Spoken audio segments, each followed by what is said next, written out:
Welcome to the final episode of COP Chronicles with Climate Strategy. After the conference ran into overtime this weekend, we finally come to the end of a very busy 2 weeks. For today's final episode, we're hearing from our Managing Director Andrzej to listen to his summarising thoughts on this year's COP.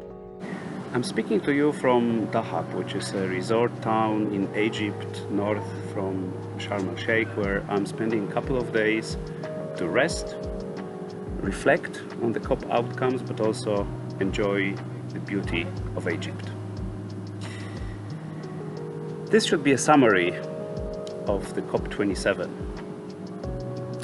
but I realized you will find summaries of many of the negotiation outcomes elsewhere.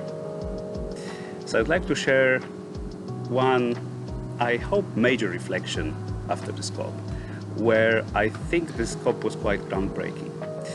As you know, for some years now, there have been two universes around the COPs: the actual negotiations with all the formal decisions, and everything outside, which we can label with a term climate clubs, which means basically all kinds of voluntary get-togethers of countries, businesses and so on, committing to something.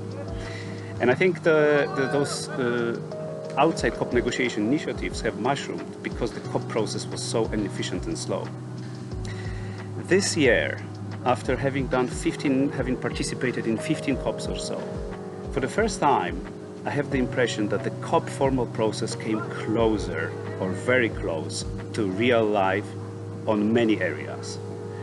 And just to name a few, the fossil fuel phase out, which didn't make to the text, but the fact that it was such a hot topic in the final days and hours.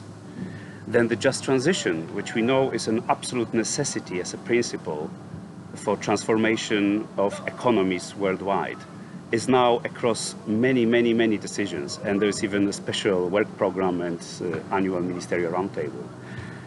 Also the reform of global financial system. So I am actually quite optimistic after the COP27, and we at Climate Strategies have been very active in Sharm el-Sheikh. We have convened several events, discussions, presentations around just transition, around fossil fuel transitions, around climate finance.